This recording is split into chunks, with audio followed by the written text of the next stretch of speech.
Hey guys, Zane from the Infinite Jukebox here with another episode of the Rapid Record Recap, a series that I do where I cover all of the albums from a single month that I didn't get a chance to talk about for one reason or another in rapid succession, giving my opinions on them, giving them ratings, and basically covering them so I don't feel bad about myself when I don't talk about them in full-length form. Now, last time I began this series, so, kind of a big deal, and in that episode I covered January, February, and March of 2023, because I began the series like halfway through the year, don't judge me. But, I don't know if you know this, there are months after January, February, and March. Frankly, I was baffled myself, but apparently there's April, May, and June, and I'm pretty sure that's like the entire year, probably, so, without further ado, here is the Rapid Record Recap of April, May, and June of 2023. I am not doing any more multi-month Rapid Record recaps after this. It's single months from here on out, but for this one episode, I'll let it slide once more. Yaeji with a Hammer. This is a very interesting record, to be sure. I mean, it doesn't really break down any major boundaries in glitchy, electronic, semi-experimental pop music, but at the same time, it utilizes those sounds very well. Plus, Yaeji's vocals are lovely, incredibly pleasant, and there are a lot of moments here that feel very lush, like Passed Me By, those being some of the highlight moments of the entirety of the listening experience, and the final mellow album closing track, Be Alone in This, is a clever moment overall, as it really nicely caps off what's an otherwise slightly experimental but still very well-grounded album. All in all, I think this is very good. I'm going to give this record 3.5 stars out of 5. Fire-Toolz. I am upset because I see something that is not there. Generally speaking, I feel like that's a pretty valid reason to be upset. There's a lot going on here that I admire creatively and from an ambition standpoint as an artist, but at the same time, I just could not get into this record in the way that I was really hoping I could. The sort of prog electronic passages are alright, not really to my taste in particular, but still fairly well executed, all things considered. But then there's the guttural vocals being paired with the more lush but still very chaotic instrumentals and general atmosphere that I just feel clashes way too much. And while I understand that that was absolutely a creative choice to have vocals that would fit on like a metalcore album over top of these instrumentals that are fairly chill, all things considered, despite having their own degree of dissonance and their own degree of insanity. I understand it was intentional and it was meant to be that way, but that doesn't necessarily mean it's something that works for me, at least. The jazzy moments are also pretty nice, I have to say, and I can appreciate the fluidity from track to track, especially considering how each individual piece has its own identity, but I Am Upset has a lot going on, and the vast majority of it is very ballsy, to say the least, and I appreciate it from that standpoint, but it just feels a little bit too messy, and I was really hoping that something a bit more cohesive would really come to light here, but unfortunately just not for me, at least. I'm going to give this record 2.5 stars out of 5. Daniel Ceasar, Never Enough. This is the third full-length album from Daniel Ceasar, and he's back with another slice of brilliantly executed pop R&B/soul with some progressive influences strewn about, and I will also say this is probably his most consistent album to date. His vocals are smooth and at times downright majestic, but he still comes across as intimate on tracks like Homosexual, for example, a major highlight on the record, and generally speaking, the instrumentation is more of the same. It bounces between incredibly smooth classic soul sounds with some modernized textures and some more funky grooves here and there, as well as some pretty pleasant and not necessarily unexpected, but nonetheless surprisingly well executed ambient R&B passages. I also really love the chord progressions and melodies on songs like Always and Shot My Baby. They aren't overly saccharine or anything like that, but they still are very sickly sweet in the best way possible, and I think that that particular quality of the album, that sweetness, is actually really done pretty well, all things considered. Significantly better than what most other artists right now could probably do in the context of this particular sound. Great record, super endearing, and I'm going to give this record the world's lightest 4 stars out of 5. Ray Sremmurd, Sremm for Life. It's Ray Sremmurd. It exists. I'm going to give this record 2.5 stars out of 5, not because it's mediocre, which it is, but also just because of the fact that I have quite literally no feelings about this album. I just kind of wanted to include it for some reason. El Michels Affair and Black Thought, Glorious Game. After the Roots frontman Black Thought's collaboration with Danger Mouse last year on Cheat Codes, easily one of the best albums of the entirety of 2022, offering up so much amazing music, some of the best hip-hop of the past couple of years in general, this feels like a victory lap. I feel like that's an appropriate term to use here. That being said, if you ignore what Black Thought was doing last year and you just lower your expectations a bit, this is actually still a pretty solid album and fairly recommendable, all things considered. I mean, hey, El Michels Affair brings some very solid jazz and funk-tinged instrumentals, as they always have, no matter who they're working with, whether it be with another artist or by themselves. And Black Thought is a great MC with a huge amount of charisma and talent behind the mic, no matter what setting he's in. I mean, sure, there's not a ton of quotable lyrics here, the production isn't god tier or anything like that, but at the same time, I think it's a pretty enjoyable release as long as you manage your expectations. It's solid. I'm going to give this record 3 stars out of 5. Angel Olsen, Forever Means. Coming off of her great Americana album Big Time from 2022, Forever Means is another great EP from singer-slash-songwriter Angel Olsen. Honestly, the vast majority of this EP does feel like B-sides and scraps from the cutting room floor from the aforementioned record, but that isn't inherently a bad thing. I mean, all 4 tracks here have strong instrumentals, great vocal work, decent songwriting, etc., etc. They're all very well made, and they don't just feel like they were tossed out into the wilderness for the most rabid Angel Olsen fans to eat up. There's also some slight jazz influences on the excellent track and EP highlight Nothing's Free that I kind of wish were maybe a little bit more prominent on Big Time, and I hope are maybe a bit more prominent on future Angel Olsen records. I actually really hope it's sort of a hint at a future stylistic direction for her. Look, this EP isn't a masterpiece or anything, but it is extremely recommendable if you enjoyed Big Time, or really most Angel Olsen records, as much as I did and generally do. I'm going to give this record 3.5 stars out of 5. Jesus Peace, So Unknown. This is, to me, at least, what hardcore should sound like. I know that's kind of ironic for me to say when I have a Descendants album sitting right there, and they're like the most melodic pop-punkish hardcore to ever exist, but just hear me out on this one.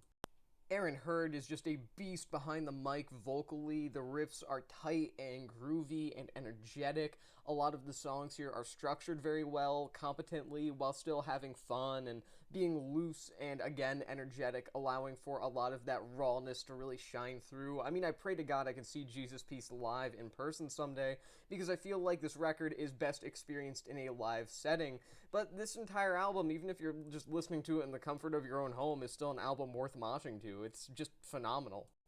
I know I've said this about a couple of different metalcore albums in the past over the course of me reviewing music on this channel, but I will say it again for this album especially. If more metalcore sounded like So Unknown, then I think more people would respect the genre in general. I'm going to give this record 4 stars out of 5. Fire Orchestra, Echoes. The Fire Orchestra always end up being one of the more hyped up jazz projects or collectives out there every time that they drop something, and rightfully so, because their ever-evolving list of members, I mean, they're pretty much infinite in terms of the people involved with them at this point, have always managed to put out consistently good to great material, and their latest effort is no exception.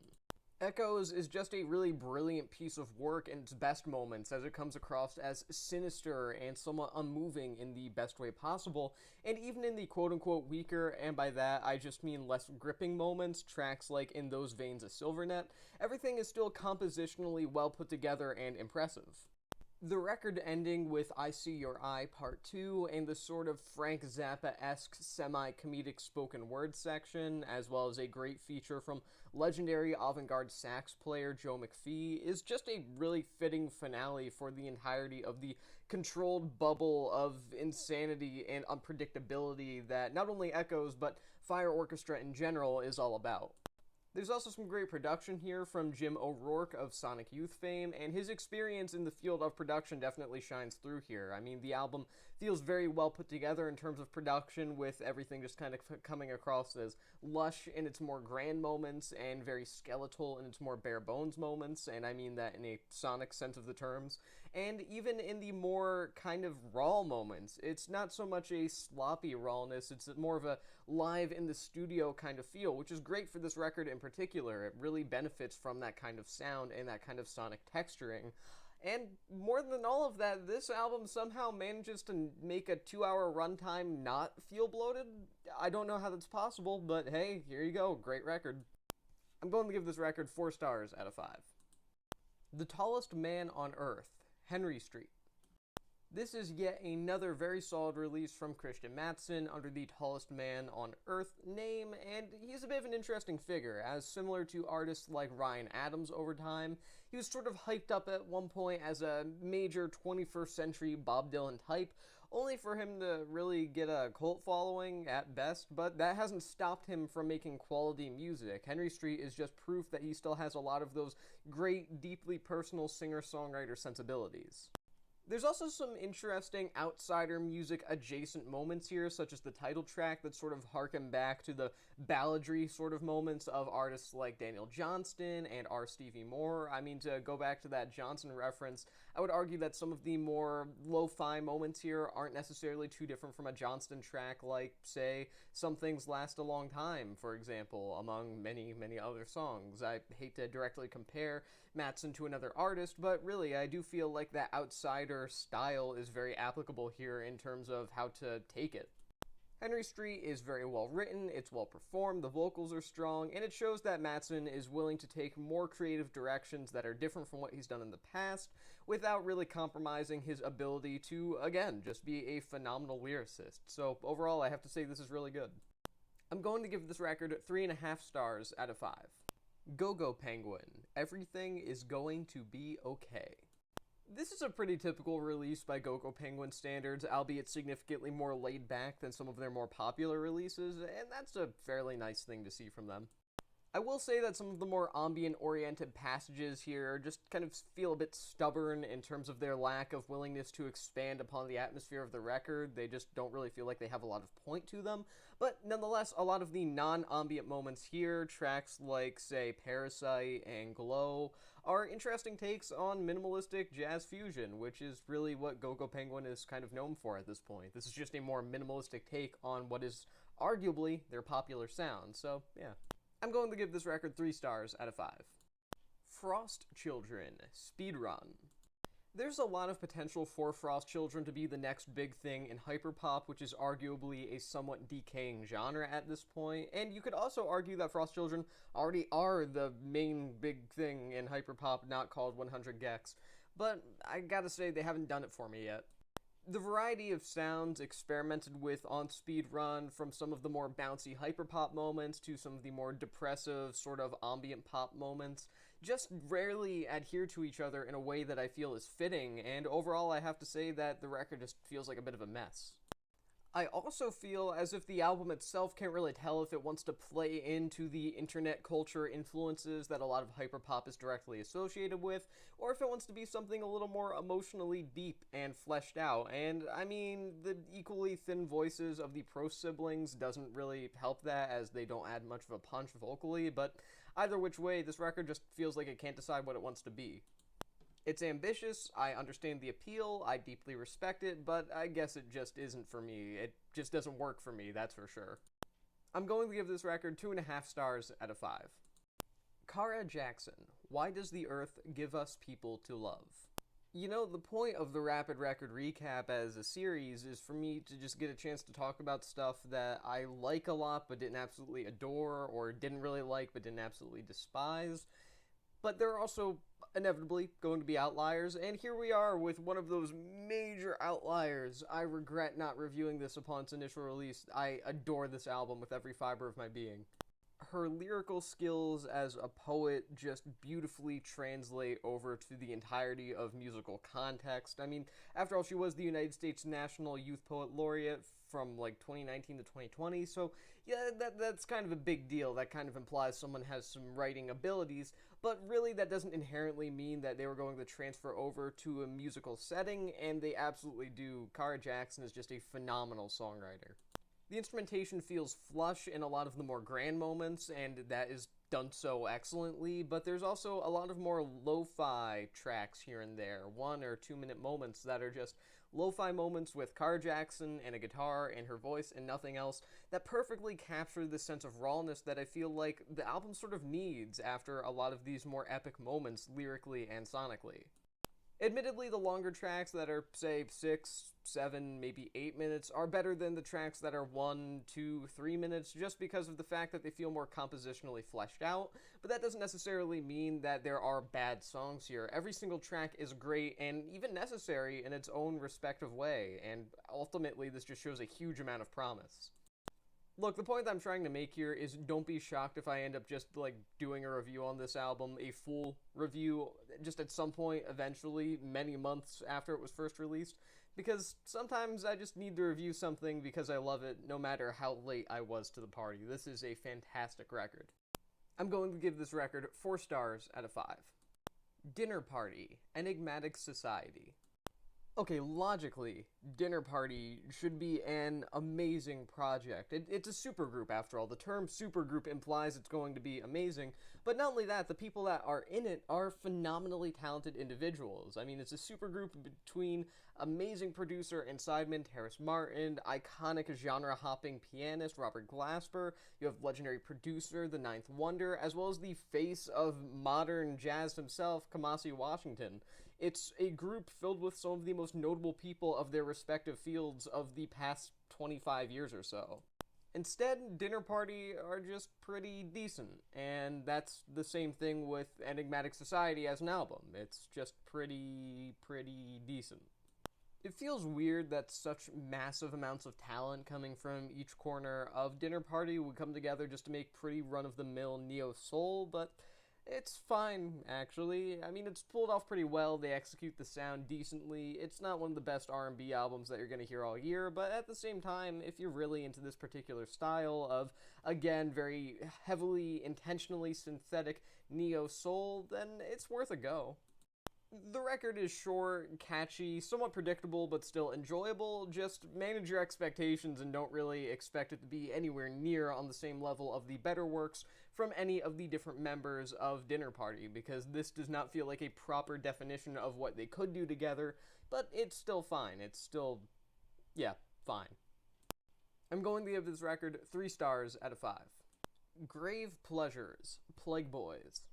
This is the latest from the Finnish gothic post-punk band Grave Pleasures, and it honestly feels like they haven't grown since their debut at all.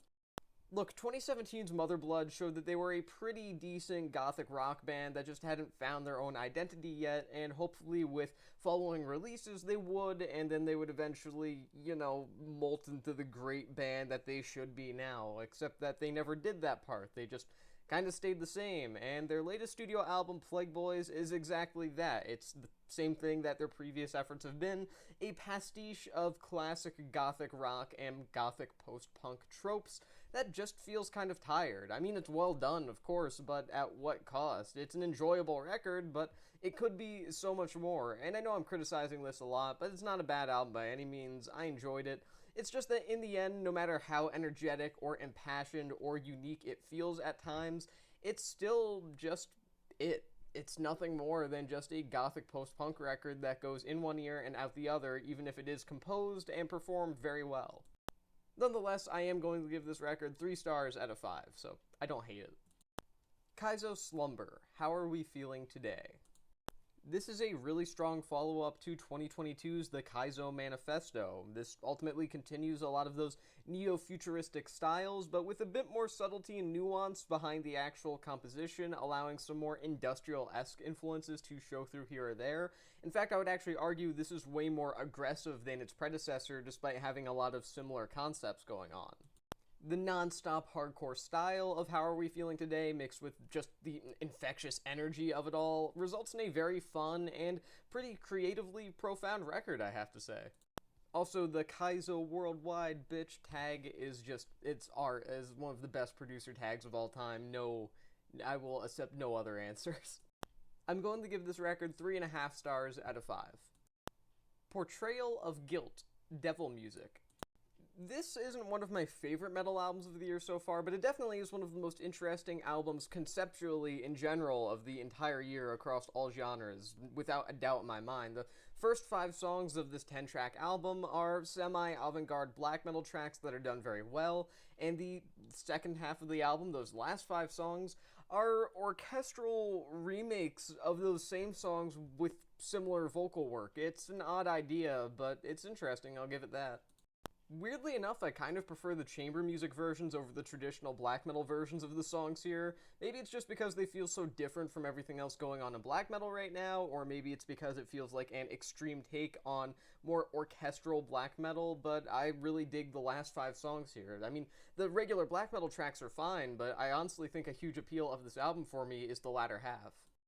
Now, this is basically 2 5-track EPs just sort of smashed together, which ultimately doesn't make for the most fluid and consistent listening experience. It's a bit of a whiplash, jumping from one sound right to the other halfway through the album, but nonetheless, a lot of what's going on in Devil Music feels interesting, it feels unique, it has potential written all over it for things that Portrayal of Guilt could do in the future, and generally speaking, a weird and very novel kind of idea is being pulled off here significantly better than most bands that aren't Portrayal of Guilt could ever hope for.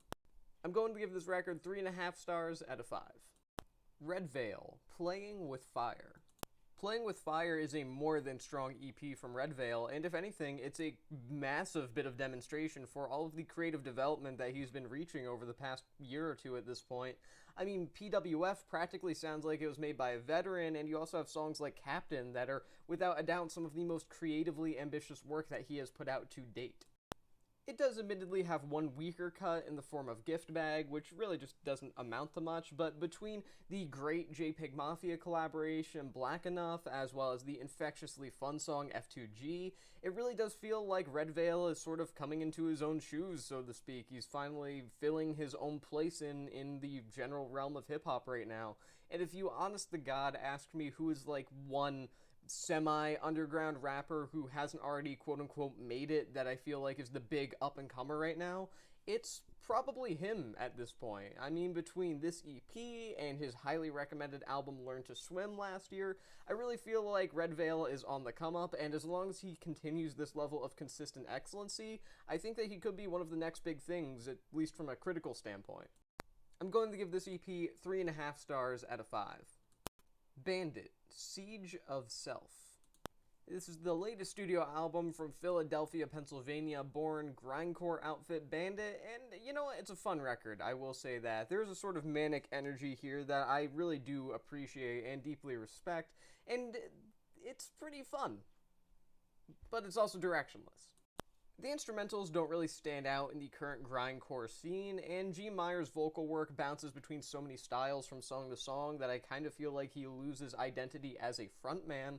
And beyond that, I just really don't think that this managed to make its own name within the, again, context of contemporary grindcore. I mean, in a world where you have bands like the Here's Collective and Cloud Rat and No Faith, and bands doing so many interesting, unique, and violent sounds within that particular niche, I just don't necessarily think that Bandit have managed to achieve something very distinctive here. I'm not trying to pit bands against each other or anything like that. My point that I'm trying to make is that this is not an album I would speedily recommend for great grindcore of the past couple of years, even if it is pulled off somewhat well.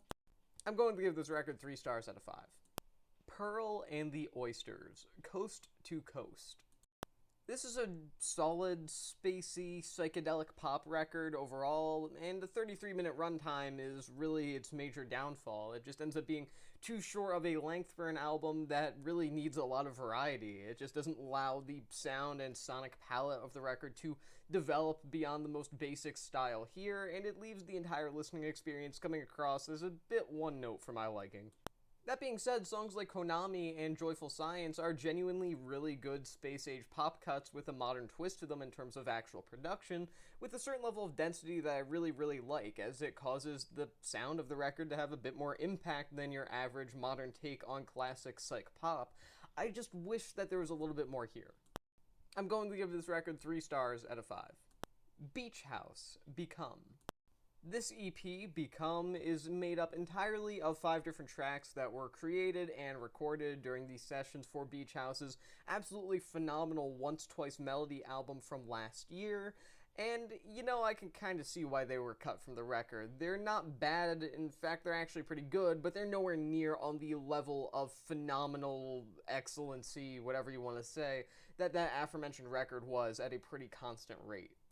I mean, everything here is pretty standard fare for Beach House at this point. Dense instrumentals and atmospheres, mesmerizing vocal work from Victoria Legrand, but at the same time, I still think that that's not inherently a bad thing. I think that there's a lot of cool sounds going on here, and above all else, I think that generally it's just a decent EP.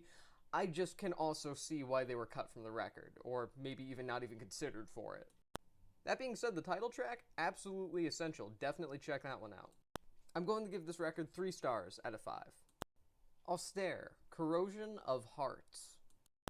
It's an atmospheric black metal comeback. Honk shoo, me. I'm not into this one, it's boring.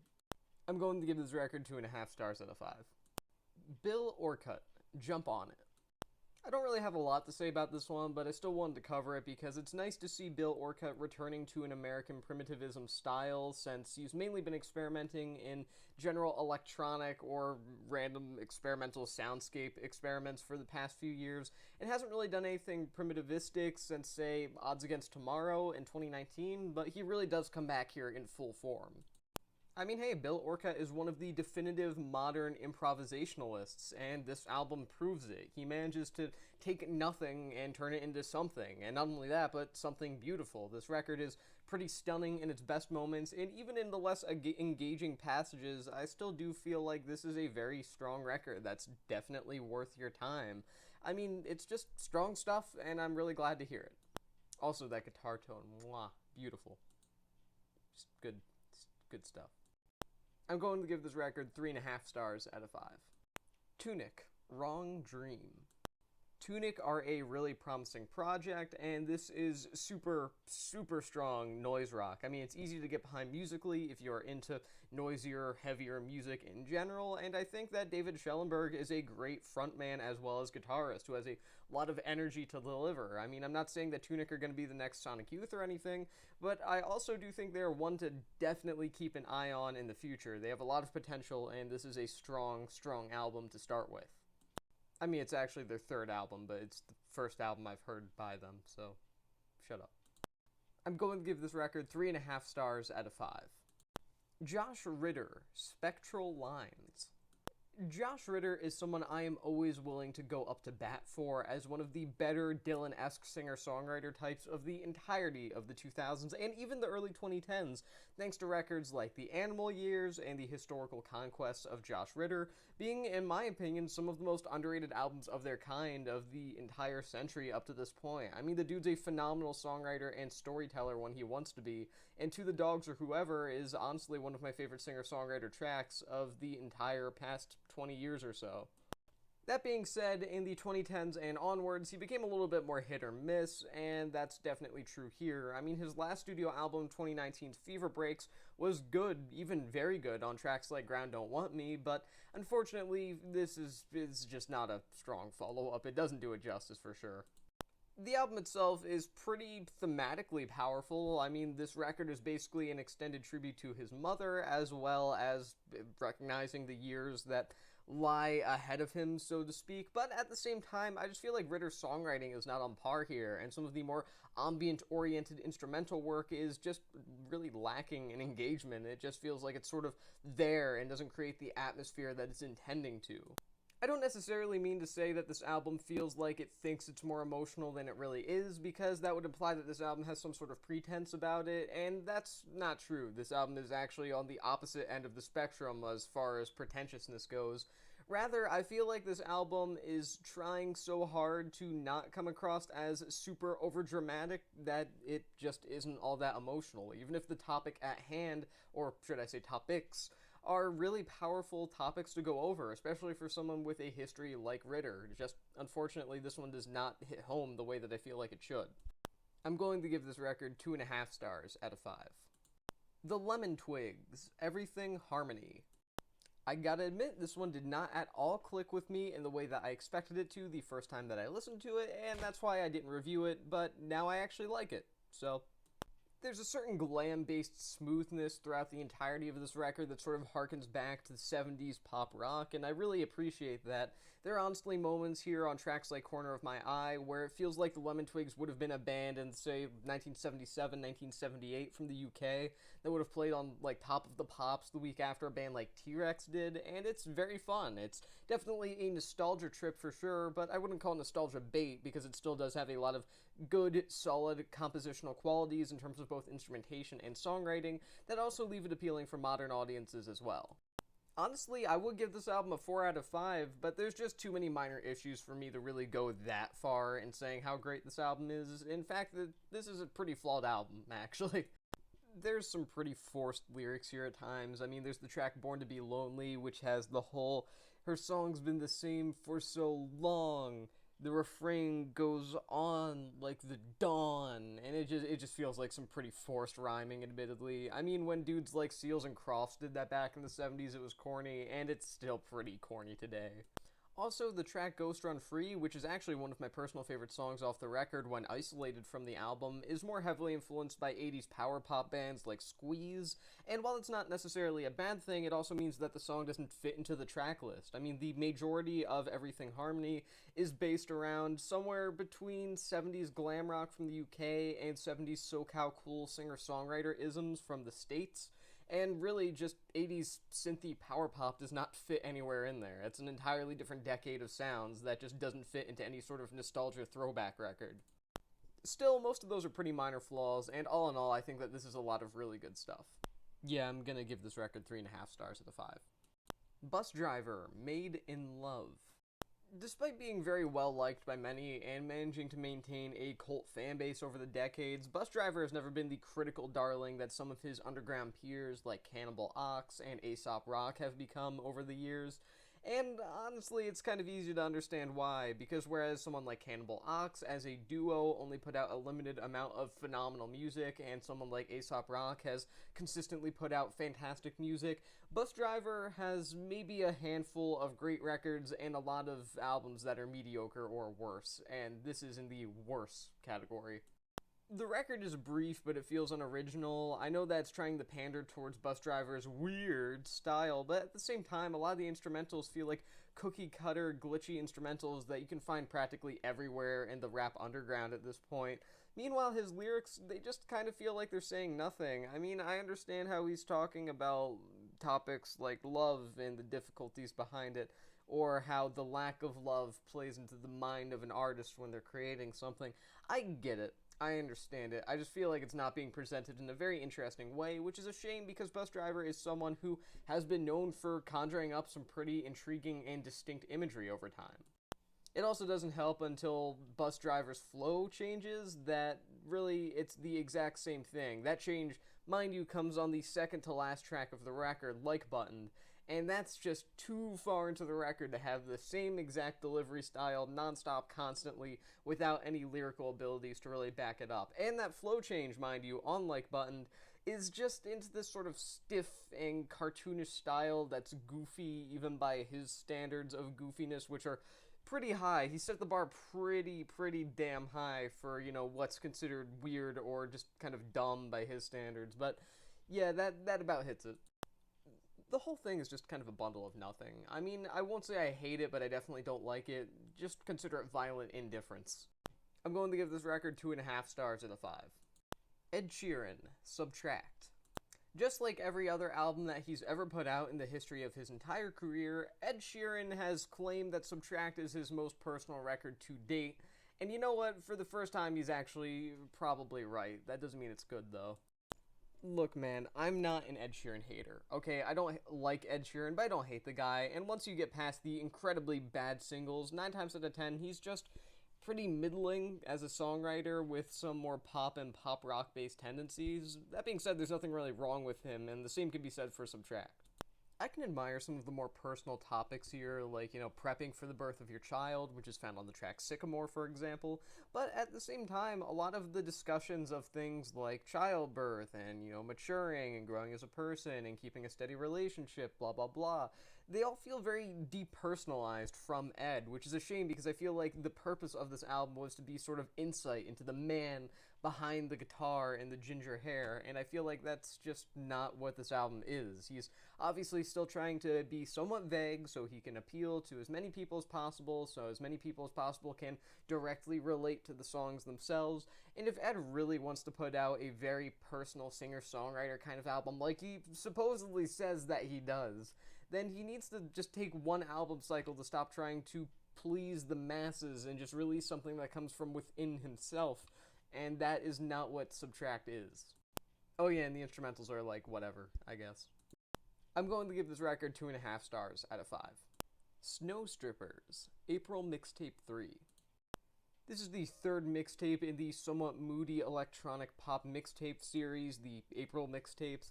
And you know what? Snow Strippers have been pretty up and coming for a while, and it's not hard to see why on this mixtape in particular. I mean, the track list is consistent, there's this certain cold melancholy that really permeates the entirety of the record, and I think that it manages to remain danceable all the same. You also have Tatiana Schwaninger's vocal work, which is very good. I just think in general this album works out really well. The Lil Uzi Vert feature on the track It's a Dream closes out the entire mixtape nicely, and more than anything, I think that this is one that's very easy to revisit. I'm going to give this record 3.5 stars out of 5. The Smashing Pumpkins, Autumn. Well,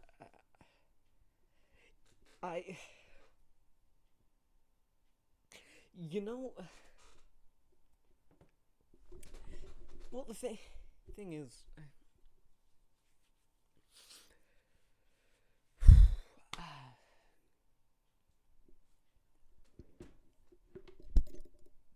I don't know. Look, man, all I can say is Billy Corgan. Billy fucking Corgan. When you listen to this absolute disaster piece of an album, just remember that this is the same band that made Siamese Dream. Technically, I mean, it's the same name, not really the same band, but yeah, I got nothing. Fuck Billy Corgan. All my homies hate Billy Corgan. To just sort of cap it all off, here is my internal monologue listening to the first half of this album. And here's my internal monologue listening to the second half of this album. God is dead. Man, the fact that Billy Corgan makes music, it's proof that the world's gonna end soon, I'm pretty sure. If there's a true doomsday clock, it's wrong. Because as long as Billy Corgan is still making music, the world's probably gonna end within the next 5 years. Probably. This man gives me a headache. I mean, this isn't even the worst album of the year or anything like that. This will probably be in, like, my top 10 maybe, but it's not the worst album ever made. And I'm probably going to talk about it more in a full-length review at the end of the year, or whenever the hell I have time to review this entire disaster in full. But just know it's bad. It's bad. Yeah, it's bad. As far as rock operas go, this makes Frank Zappa's Thing Fish look like Tommy by The Who. Okay, I'm done now. Okay, I'm done. Not gonna talk about this album anymore. I'm going to give this record 1.5 stars out of 5. Panchiko, Failed at Maths. The tale of Panchiko as a band is basically alternative internet legend at this point, so I'll spare you the details, but I will say that the fact that a bunch of chronically online virgins on a place as cursed as 4chan can accidentally give a random underground forgotten band a huge legacy within the underground music scene is weirdly beautiful in a way. This is Panchiko's first proper release since death metal, and technically their first real proper full-length studio release ever, actually. And you know what? It's nice to hear them in a much more clean, modernized setting while still managing to maintain the sounds that really got them that rabid cult fan base in the first place. They really nicely managed to balance a lot of indie pop rock with some psychedelic and dream pop tones. It's a very good record overall, and I'm just glad to see that this band still exists and are willing to play together. Yeah, I'm gonna give this a solid 3.5 stars out of 5. Destroy Lonely, If Looks Could Kill. This is another release from Destroy Lonely from Playboi Carti's Opium record label, and boy oh boy is it not memorable in any way. Like too many Rage albums that have very unengaging performers and just nothing to say with over-the-top runtimes, this record feels bloated, of nearly 80 minutes of length. It just is unnecessary, and Destroy Lonely is not a cat with charisma, I'm sorry. I mean, Destroy Lonely just feels wildly one-dimensional, and even some of the neo-psychedelic influences that are made to be incorporated here slightly fall pretty flat. I mean, I guess it gives things a bit more of a unique flair than an album by, say, Ken Carson, just for comparison, but at the same time, it doesn't mean the album's good. It's still a pretty terrible album with little to no redeeming qualities, other than I can at least admire some of the ambition, I guess. That being said, the record also does attempt to convince you that it has something emotionally poignant to say, and it just absolutely does not. So, do with that information what you will. I'm going to give this record 1.5 stars out of 5. Drain, Living Proof. Crossover thrash is a fairly middling genre outside of the genre's bigger names like Suicidal Tendencies and DRI, so it's great to see a very consistent, excellent band just really pulling off the sound today with some metalcore influences to boot. Sammy Charmataro is a great vocalist, and songs like Watch You Burn have some phenomenal performances from him, just really standing out in the hardcore frontmen crowd, and everything here from the groovy riffs to some of the more chest-pumping, anthemic moments that just almost range to beat-down hardcore levels of over-the-top. It just really manages to all work, and honestly, it probably shouldn't. It should probably feel cornier and cheesier than it actually does, but it all comes across as very legitimate and very well executed. Mind you, there are some flaws here and there. I mean, the track Intermission, which is very brief, mind you, does feature some rap verses, and I mean, they just kind of kill the flow of the album because they just don't belong there, it feels like. And there's also their cover of Good Good Things by the Descendants, which, if you can't tell, I like the Descendants, so maybe I'm a bit biased here, because I like the band. But I don't necessarily think it matches up with the great epic qualities of the original and the sheer emotional power that Milo Aukerman's vocals had in the original version. But nonetheless, I think that Living Proof as a whole is a fantastic record and probably one of the essential punk-adjacent albums of the year. I'm going to give this record 4 stars out of 5. Billy Woods and Kenny Segal, Maps. This is another great effort after their critically beloved 2019 collaboration, Hiding Places, and you know what? This is more of the same greatness that I would expect from both halves of this duo. I mean, Woods has his fantastic, highly esoteric lyrical style, as well as some strong performances, and Segal's production is just great. It manages to have a bit of grit to it, but it also is never lo-fi or anything of that sort. There's also some great features here as well, some of the highlights in my eyes at least being Danny Brown's appearance on Year Zero, as well as the Aesop Rock guest spot on Waiting Around. I think that they often add a lot to the album and don't really feel like unnecessary tack-ons to the record.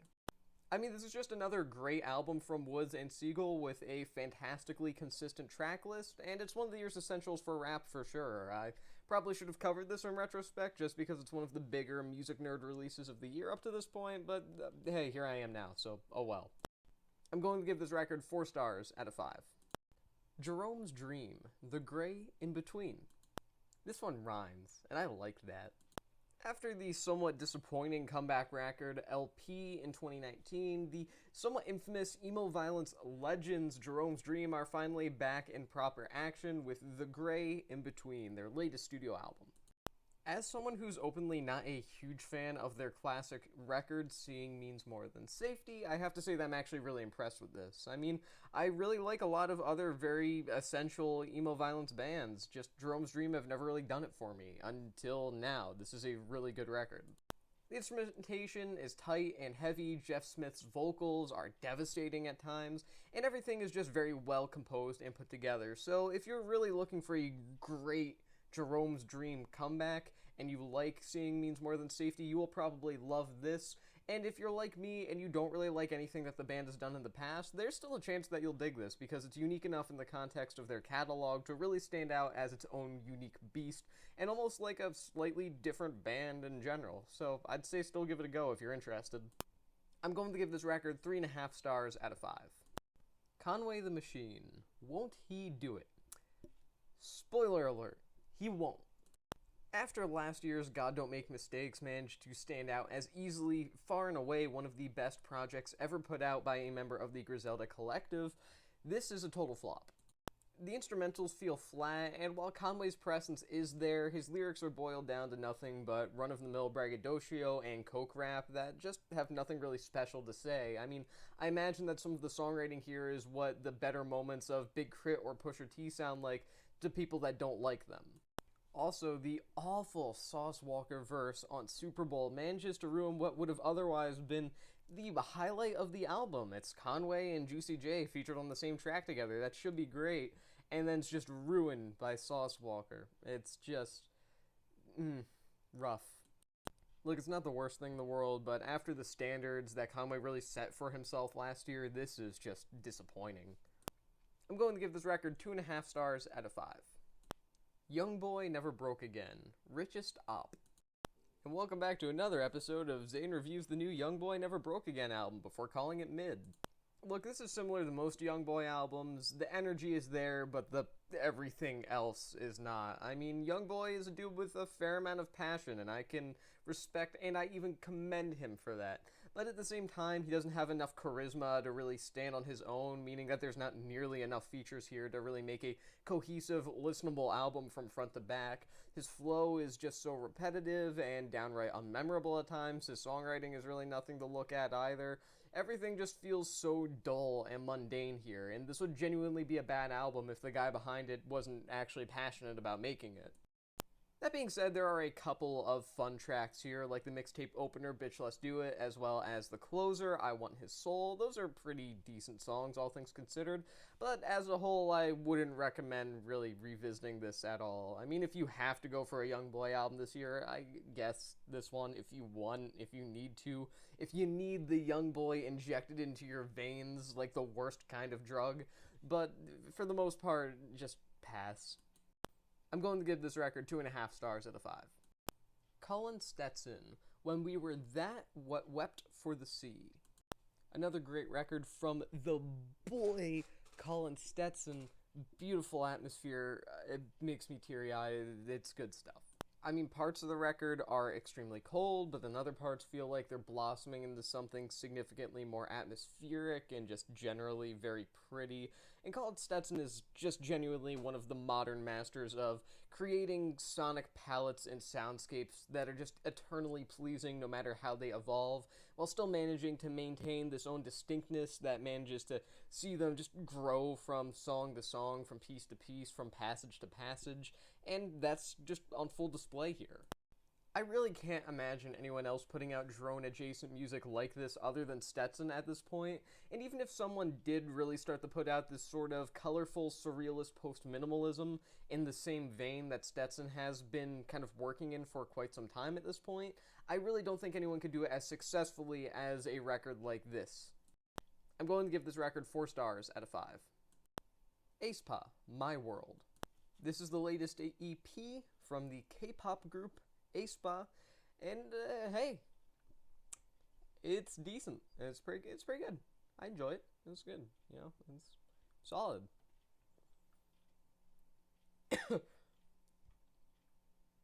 I have literally nothing else to say about this. Alison Goldfrapp, The Love Invention. This is the first solo studio album from Alison Goldfrapp of Goldfrapp fame, and, you know, it's pretty disappointing. The Love Invention just lacks any sort of mystique or even personality for that matter. I mean, this record feels weirdly outdated for someone who's been known for being a part of electronic projects that really push forward the sort of story for electronic pop as a whole. Ironically enough, this album actually sounds more out of touch than albums from Goldfrapp 20 years ago sound today. It's an awkward listening experience too. I mean, the sound quality is just so flat, and Alison's vocal work is dull, to say the least. She practically sounds asleep on songs like Subterfuge. She just does not want to be there, apparently. It just results in an album that is so much weaker than it really should or even needs to be. I'm going to give this record 2 stars out of 5. Cattle Decapitation, Terrasite. Terrasite is the latest album from Death Grind legends, Cattle Decapitation, though Death Grind they are no longer, as most of their recent material has seemed to really provide to the fanbase as a whole, including their latest, Terrasite. I think that this is a very well-performed album that just happens to be so clean that it loses any and all energy, and plus there are some choruses in there that are so melodic that they just feel out of place on any sort of Cattle Decapitation record. I mean, they could be playing, reggae for all I care, but they're still Cattle Decapitation. They can still not do melodic choruses. It just feels out of place for them. That being said, I still do like the intensity and the ferocity of some tracks, like, say, The Insignificant, and I think that the sort of progressive death metal style of the album closer, Just Another Body, is executed pretty well, all things considered. My point is, this is not peak Cattle Decap, but at the same time, I think it's still alright, and I think that if you're a fan of the band, you should at least give it a spin, or a chance. I'm going to give this record 3 stars out of 5. Hot Mulligan, Why Would I Watch? Musically, if I'm being totally honest, a lot of this feels like pretty run-of-the-mill, emo-influenced pop-punk instrumentals, but at the same time, I don't necessarily think it's a bad thing. I think they're executed pretty well, the hooks are admittedly fairly strong, and I think as a whole, it's a solid album. Now, do I think this deserves all of the hype that it got within the emo community in the couple of weeks leading up to its release? Absolutely not. No. In no way do I think that. However, I do think that's well executed. Some of the self-aware song titles and lyrics are kind of obnoxious, and the album does get to be a bit old after a while once you give it multiple listens, but nonetheless, I still think it's pretty well done as a whole. If you noticed, I'm kind of very cautiously saying all of these things because it isn't necessarily a record I would highly recommend, but again, it's still pretty decent. I'm going to give this record 3 stars out of 5. The Jonas Brothers, the album. While I'm not going up to bat for the Jonas Brothers anytime soon, I also do think that, generally speaking, they've gotten a little bit too much hate over the years. I mean, they just started out as a band of Disney kids, and then they just happened to continue being popular as they became matured adults. I mean, people would be saying the same thing about, like, a Hilary Duff if her career didn't die after 5 nanoseconds. The Jonas Brothers are just violently mediocre. I have nothing against songs like Sucker, and generally, I just have no animosity towards them in any way here or there. However, this album's a bit different. By that, I mean I hate it a lot. The album hops on the 70s yacht rock core train that a lot of lesser pop stars are going on right now, and it just ends up disastrously. It's like this train was derailed as soon as it left the station, and then it fell off the tracks into a volcano, and then an atomic bomb was dropped in that volcano, and then as the remnants of the train were flying out of the now bombed volcano, it landed in another volcano, and that volcano was hit by a meteor, and then that meteor proceeded to destroy Earth and ruin all of humanity and cause the human race to go extinct, except for the Jonas Brothers, who were forced to stay alive and slowly wither away and die in a post-apocalyptic wasteland that they're not familiarized with. Basically, this album's bad. It's just such a disgustingly cheesy and synthetic album. Just awful tracks like Americana, which might be one of the worst songs I've heard all year. Then you have the lyricism on songs like Summer in the Hamptons, where they compare having sex to, like, being in the Hamptons during the summertime. Really brilliant stuff, never done before by the Jonas Brothers. It just is all so poorly done, and so lacking in self-awareness of how terrible it really is.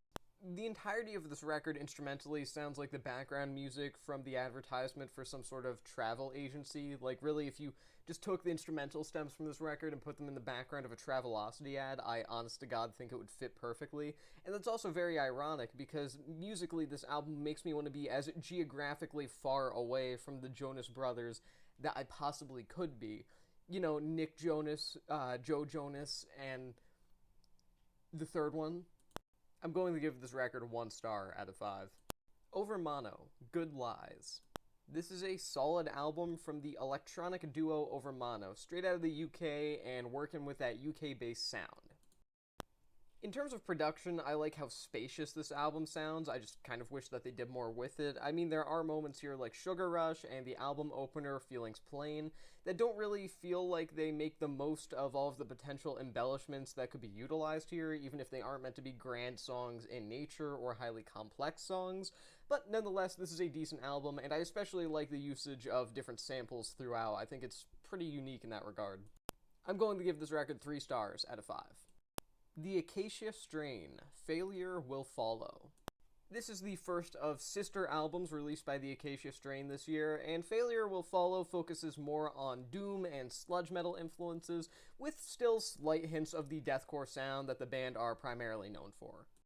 While the album opener, Pillar of Salt, was a touch underwhelming for my taste, I really did feel like the other 2 tracks on the record were the complete and total opposite. Basin of Vowels as well as Bogwalker are both tracks with a lot of musical muscle behind them. I feel like they're good representation of what the band can do with a more sludgy sound, and generally speaking, I think the album is good and nears great territory because of those 2 tracks alone. I'm going to give this record 3.5 stars out of 5. The Acacia Strain, Step Into the Light. Step Into the Light is the other half of those aforementioned sister albums, and is more heavily focused on metalcore and deathcore and similar core kind of sounds that I feel will be much more familiar and comfortable for longtime fans of the band.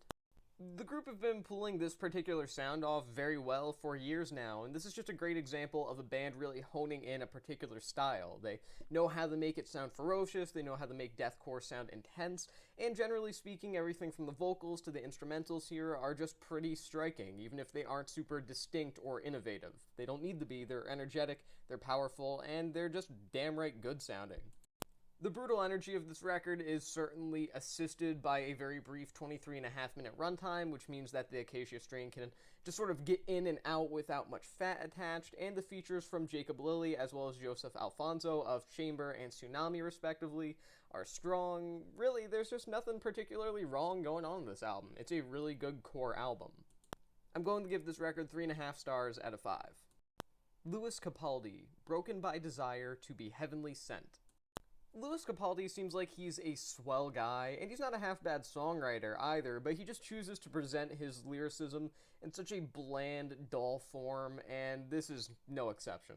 Ballad after ballad just gets monotonous after a while, and the themes are much the same, pretty one note of, "Aw man, my heart's broken and now I'm sad," occasionally broken up by, "Aw man, my heart's broken and now I'm not sad, fuck you." It's just kind of more of the same. I, honest to God, think that Lewis Capaldi could be a great singer-songwriter if he wasn't so vague in his lyricism and he just did something more exciting than just boring white guy piano music. But as it stands, this is just singer-songwriter balladry set to factory settings. It's not bad, but it's not good, so I'm gonna give this record 2.5 stars out of 5. Frozen Soul, Glacial Domination. There's really not much of substance here, and if I'm being totally honest, I don't necessarily understand why Frozen Soul is being so hyped up within certain death metal circles. It's decent death metal with solid vocal work, some fun caveman-esque riffs that kind of harken back to the earlier waves of, first wave and second wave death metal, bands like Obituary. And, I mean, hey, John Gallagher from Dying Fetus showing up on Morbid Effigy is, pretty cool, I guess. It's a decent record, and I enjoy it well enough. I just don't really see why this is one of the big death metal albums of the year from a band that didn't debut, 25 years ago. I'm going to give this record 3 stars out of 5. Khanate, To Be Cruel. Drone metal cult favorites Khanate are back with their first studio album since 2009, To Be Cruel, and damn it, it's great. I mean, I expected it to be great because Khanate has always been made up of, veterans of experimental metal, avant-garde metal, whatever you want to call it, but nonetheless, it's really cool to see this just, suddenly just appear. It just exists now, and I don't think anyone was expecting it to exist ever. It's sinister and bleak and apocalyptic and vicious, but it's kind of magical at the same time, and all 3 tracks that are found here warrant their extensive length. They warrant the attention that you have to give to them, and they're easily some of the most destructive, heavy-sounding songs you'll hear from the entirety of 2023. It's pretty phenomenal work. I'm going to give this record 4 stars out of 5. The Dare, the Sex EP. He said sex. I don't think I found this quite as annoying as a lot of other people did. I mean, it's sure a bit obnoxious, but it's harmless for the most part, and it's, it's a bit silly, a bit goofy, if you will. I think my main issue is that it's just not edgy, it's not really particularly funny, and it's not even all that creative, honestly. And obviously it's meant to be presented as something that's super edgy and, just really pushing the envelope and stuff, when there are a million bands doing stuff way crazier than what The Dare is doing right now on the Sex EP. It's just mediocre new wave with cookie-cutter punk-ish instrumentals, and God knows we've had enough of that by this point. Though, if this is what LCD Sound System's more energetic tracks sound like to people that don't like LCD Sound System, then I am deeply sorry to any and all friends that I forced to listen to, like, Drunk Girls or Daft Punk is playing in my house at some point. I didn't know it was such a traumatic experience for you. Yeah, The Dare, Sex EP, 2.5 stars out of 5. Bar Italia, Tracy Denham. This isn't the most original thing in the world as far as dreamy indie rock goes, but hey, I enjoyed it all the same. The album is far from unique sonically. You can easily smell a lot of the influences from 90s dream pop and shoegaze just being directly tossed into this. But at the same time, it was also made, obviously, with a lot of passion and love for the craft in question, and the constant melancholic yet light feel to the record and the sort of moving atmosphere that this has, it stands as pretty impressive. There's some genuinely great songs like Mrs. Morality here too, and overall it's just a very, very good listen in my eyes. I'm going to give this record 3.5 stars out of 5. Victory Over the Sun, Dance You Monster to My Soft Song. Look, this is one of the best black metal projects of the year, no question. I don't even have to think about that. Dance You Monster is definitely something that will be off-putting to those who don't find themselves inclined to listen to the more avant-garde side of black metal, but then again, also, if you listen to black metal, I'm pretty sure you don't care how avant-garde it gets. Vivian Tylinska, the sole person behind Victory Over the Sun, brings some great vocal work to the table, absolutely guttural, yet still enough that it doesn't really manage to overpower anything. She just really, as a vocalist, manages to strike this great balance between being guttural and not being overpowering, and the compositions that she brings to the table instrumentally are great as well. Her guitar work, her drum work, and the variety of other instruments that she provides to create the entirety of this record, it all just acts together in a way that's so accordingly and so accurately able to create this sort of bleak yet emotional atmosphere. As far as black metal goes, this is a pretty striking listen. It's surreal, it's destructive, it's dense, it has an accordion in it, it's just fantastic. I really, really love this record, and I think it's a must-hear if you're interested in any black metal at all. I'm going to give this record 4 stars out of 5. Dev Lemons, Delusional.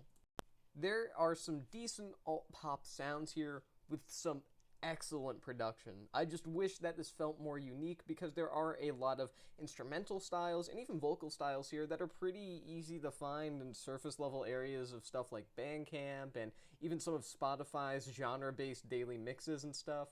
I still do like this EP. I still think it's good, and I think that Dev has some very strong vocals in particular and enough charisma to really carry an EP like this. I just hope that maybe she goes in a different direction of some kind for a full-length effort in the future. I'm going to give this EP 3 stars out of 5. Pupil Slicer, Blossom. Some of the best mathcore that's out there right now is found right here on this record. I mean, I don't have much to say about it really, but just trust me on this one. I mean, it's heavy but melodic, it has a perfect runtime, Kate Davis's vocal work is brutal yet enthralling, and the lyrical qualities here are cryptic yet at the same time feel very raw and honest, with a lot of subtle references to being queer and queer experiences, both the dark side and the brighter side of things. And I feel like overall it's just a very moving album. I mean, maybe it's because there are lines here or there that I personally felt on like a personal level, but at the same time, I just really think it's an incredibly well-composed, well-done album, great instrumentals, great guitar tone, great everything. I'm going to give this record 4 stars out of 5. Beach Fossils, Bunny. Snooze fest. Boring. Uninteresting. Insert synonym for not interesting here. Not good. Uninteresting. Unintriguing. etc., etc., etc. I'm going to give this album 2.5 stars out of 5. Rival Sons, Dark Fighter. This is just more classic blues rock worship from a wannabe classic blues rock band. I mean, if you've heard heavier rock music, and I say heavier with quotations around it, in a Ford Truck Month commercial, then you've heard this album. I mean, Rival Sons do have potential that they now and again live up to on records like Great Western Valkyrie, but generally speaking, Dark Fighter is pretty flavorless. It's not the worst thing ever made, but it's still people's music that's just not good. And by people's music, I mean specifically people that think Eric Clapton is the best guitarist of all kind. Those kind of people. Not people as in the general public, just people who think that, I don't know, that music peaked in 1977, or that, yeah, Aerosmith was a good band, which they weren't. You kind of get my point. Rival Sons, more like not good, 2.5 stars out of 5. Got 'em. Spy, Satisfaction. Oh my god, it might actually take me longer to review this album than it does to listen to it. Coming in at barely 13 minutes with an entire 10 tracks, this title is pretty damn accurate. Satisfaction. It's a satisfactory hardcore album that is above average, it's brutal in its energy, it's relentless, it's non-stop, it doesn't overstay its welcome, and this is the debut album from Spy too. This is a super promising record, and I expect nothing but great things from them in the future. This is a really good start. I'm going to give this record 3.5 stars out of 5. Six Impala, Earwax.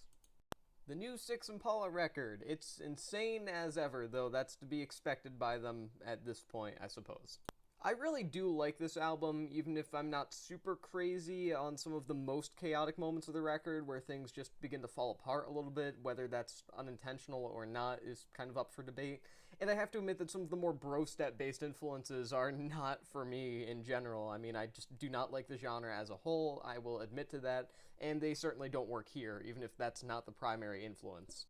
Perhaps most notable about the entirety of Earwax as a record is that every song seems to kind of suit the next. Every single piece feels individualistic, but at the same time the track list is pretty fluid, and while that would just be a mild compliment for most other musical projects, Six Impala is pretty damn well known for just being absolute chaos in the form of musical experimentation. So to say that they have a record that is normal sounding, for lack of a better term, is kind of shocking to say, but really this album's track list does feel like a pretty singular beast, despite songs feeling like they have their own individual personalities to boot. I'm going to give this record 3 stars out of 5. Jenny Lewis, Joyall.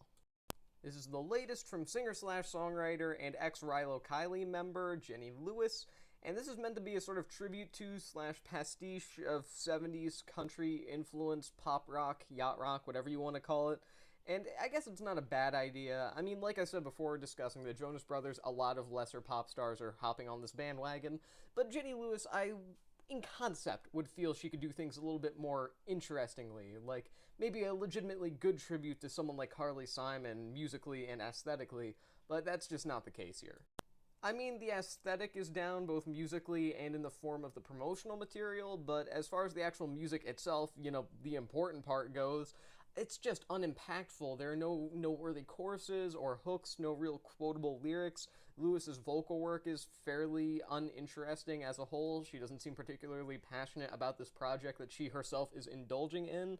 And some of the songwriting on tracks like Puppy and a Truck is actually pretty weak and way below the standards that she set for herself, both in previous projects and in the better moments of her solo career. It's just kind of a tragedy that this doesn't work out at all. It's mainly just mediocre, but I was hoping for a lot more personally, so I'm going to give this record 2.5 stars out of 5. Squid, O Monolith. Look, as far as the ongoing windmill scene, if you're willing to call it that, goes, Squid have never really been the big standout. That's more so been Black Midi or Black Country New Road, but Squid have had a lot of promise. Bright Green Field was a very good debut studio album, even if it was a bit overly long and not really the most amazing thing ever made, and O Monolith is a major step up for them.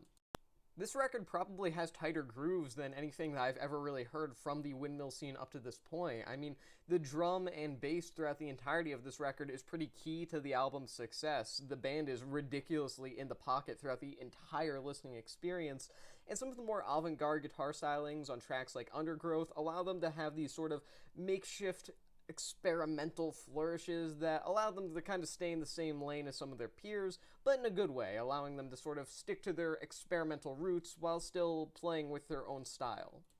There's also a lot of smaller details on this record that I really like. The sort of background tribal-esque vocals on the album closer, If You Had Seen the Bulls Swimming, which has a comically long Fall Out Boy-esque title. Just in general, I really like O Monolith, and I think it's Squid finally kind of reaching what they were trying to go for on their first album, because this is actually really great.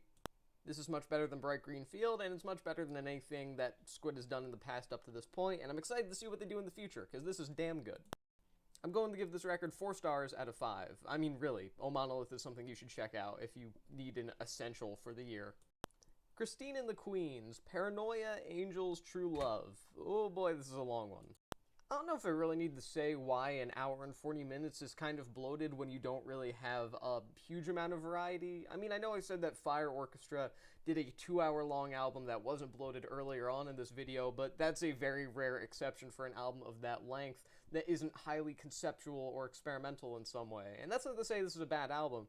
Paranoia, Angels, and True Love has a lot of interesting ideas. I appreciate the vocal work that's being done here. I really like some of the more trip-hop and down-tempo influences that have a unique sort of melancholy flair to them. I think that it kind of gives the record this sort of subtly grand atmosphere. It's just so long, and after a while, there are only so many new ideas that you can present as a group here, and Christine and the Queens just only have so much to say.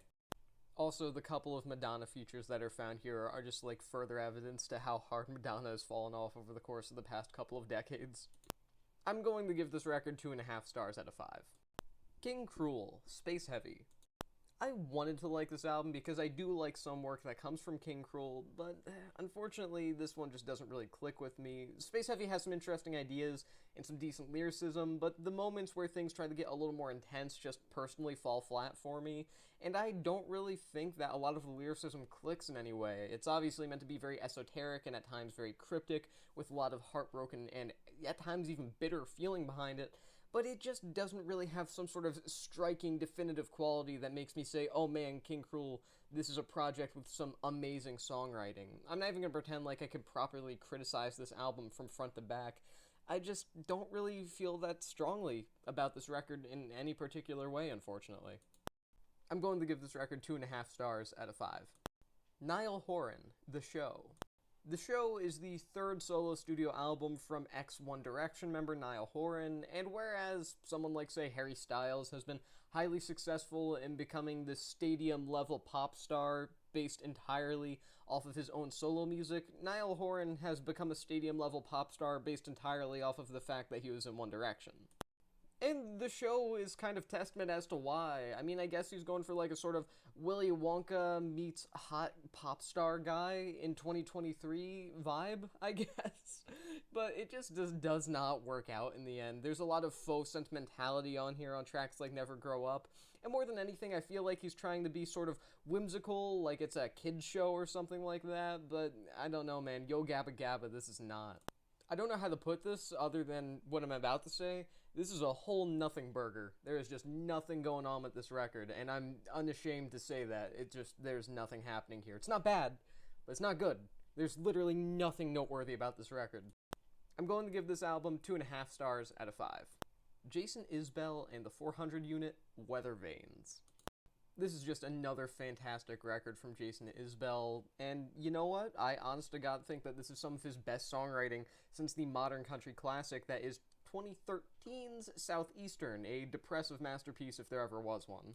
I don't think there are very many musicians in country as a whole right now that could craft such striking narratives on songs like When We Were Close or Death Wish, and the entire album just feels deeply personal in the best way possible. And you know what? There are a lot of songs in here that move me. The heartbreaking King of Oklahoma. My personal favorite off the record was King of Oklahoma, for clarification, and honestly, it's also one of the best country songs I've heard all year. This album is just stunning, stunning, stunning, Jason Isbell is a phenomenal songwriter, and you know what, maybe there are times where it gives in a bit too much to the slickness of production, but I don't inherently think that that's a bad thing. I feel like a lot of the instrumentation done by Isbell and the 400 unit is very clean to almost a squeaky extent in the best way possible. In a way, actually, it allows some of their more epic tendencies to really shine through, not being held back by lo-fi sound quality. So, yeah, I really like this one. I'm going to give this record 4 stars out of 5. Sigur Rós, Ata. I mean, you know, when they said Sigur Rós comeback, this isn't what I was thinking of. Yeah, it's fine. It's decent ambient. It's cool, I guess. They're never gonna make another great album, are they? I'm going to give this record 3 stars out of 5. Origami Angel, The Brightest Days.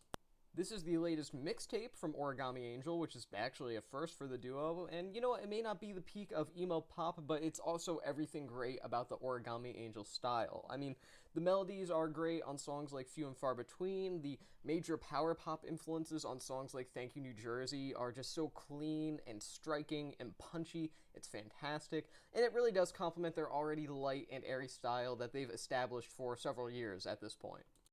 22 minutes is admittedly a bit too short of a runtime for the release to have a huge amount of impact, but you know what? It's still a very easily accessible and extremely fun release. Whether you're a fan of Origami Angel or not, definitely go check this one out. I'm going to give this record 3.5 stars out of 5.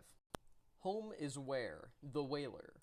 This is a really interesting emo record. I especially like the variation between traditional rock instrumentation and some folk-ish instrumentation with instruments like the banjo and the singing saw, which is just a regular saw, but I like to call it the singing saw because it sounds cooler. The lyricism here is especially strong as well, as Brandon McDonald and her songwriting style is pretty striking in how she manages to describe how people can become so easily desensitized to tragedy, and that ranges from incredibly subtle and nuanced tracks like Lily Pad Pupils to much more, let's say, on-the-nose songs, such as Every Day is Like 9/11, for example. I think you can kind of get where that one's coming from. The album is flawed. First of all, I wish it was longer than 32 minutes. Second of all, a couple shorter tracks, namely Chris Farley and 912, I wish expanded upon themselves a little bit more to really drive home their own lyrical topics and their own instrumental ideas. But nonetheless, I still think that The Wailer is a pretty striking observation into something that not a lot of bands are particularly interested in doing really any music about, let alone a full, whole-ass concept album. I'm going to give this record 3.5 stars out of 5. Geese, 3D Country. The record itself is actually pretty strong. I mean, I really like Geese's sort of dancey post-punk style, mixed with a lot of the more waltz-like chord progressions. It makes for a pretty unique take on a sound that's been done time and time again, if I'm being honest. I just think it makes for an interesting and unique sound that you don't see too terribly often in the vast world of incredibly artsy punk. And you know what? I also think it's an improvement over their 2021 full-length LP debut, Projector. But that being said, this is still a flawed album. Don't let that be a thought that doesn't cross your mind. And I'll be totally honest, a big reason why I didn't review this when it came out wasn't because I didn't have time or that I didn't know about it. I had time and knew about it. It was just because there was something missing here that I couldn't quite put my finger on. And to tell you the truth, I still don't really know what it is. There's like a certain punch, a certain je ne sais quoi that's missing here that just holds the album back for me. I don't know if maybe I wanted more substance here, or maybe some like more grand moments, or I don't know, maybe some more variety. I can literally not tell you what's missing for me. Just there's something missing, and I like the album, but I don't love it.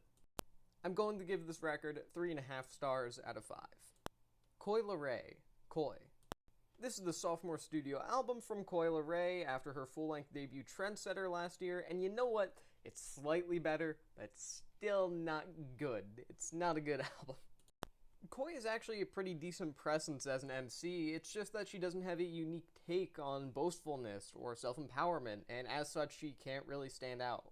There's also the instrumentals, which are mostly fine, unless you have a sample-based song, in which case it's pretty horrible.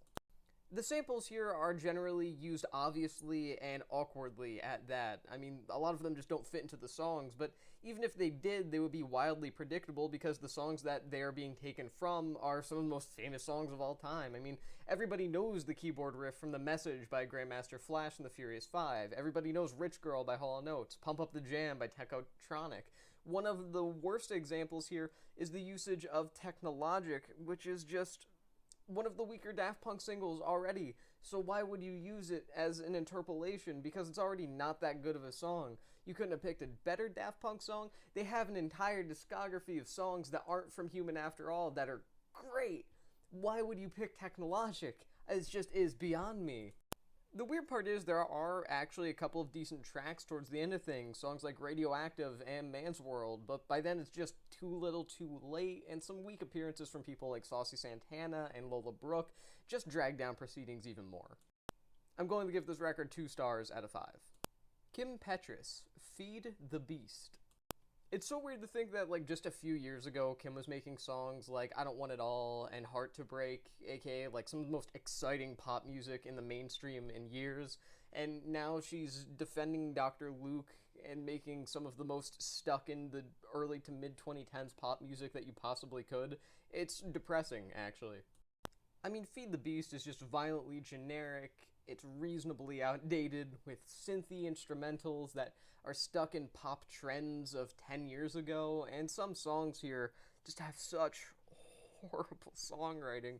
Songs like Coconuts and Burr, Coconuts especially, is just one of the worst, most poorly written songs I've heard of the entire year so far. I mean, I've never felt less attracted to women than I have listening to that song. It's just so bad. Yeah, I mean, it's not the worst thing in the world, but there's not a lot redeemable here. I'm going to give this album 2 stars out of 5. Grian Chatten, Chaos for the Fly. This is the first solo studio album from Grian Chatten, the frontman of the very well-loved alternative group Fontaines DC, and you know what? It's a very strong debut at that. Chatten's vocals are especially strong here, with a lot of his vocal tones being very reminiscent of certain classic gothic rock artists, Bauhaus adjacent, if you will, and his songwriting is especially noteworthy here, whether it be the more deeply personal moments like Season for Pain, or the narrative-based moments like Bob's Casino. I will say that if you are comparing this record to Fontaines DC's Skinty Fia from last year, I don't necessarily think that the atmosphere is quite as gripping, but nonetheless, I think this is a great solo debut for Grian Chatten, and I'm kind of thrilled to see what he does next, whether it be with Fontaines DC or solo work, because Fontaines progressively getting better with every album. Grian, apparently a really good solo artist too, so there you have it. I'm going to give this record 3.5 stars out of 5. Nothing But Thieves, Dead Club City. Nothing But Thieves have never really been my favorite alternative rock project slash band, or whatever you want to call it, but at the same time, this is easily one that just takes the cake for their worst album to date. It really does hop the trend of 80s-oriented synthy stadium rock, albeit with a lot less dated synthesizer sounds than your average sort of I was born in the wrong generation sort of bait, but that doesn't make it any better. Apparently this is, in theory, a concept album, but considering the band themselves promoted this as everything from, like, a vaguely industrialized neo-futuristic city to rock and roll heaven, I kind of have a hard time believing in the more connective-based moments on this record, especially considering the lyrics don't really seem to have any fluidity, nor does even really the sound of the record itself.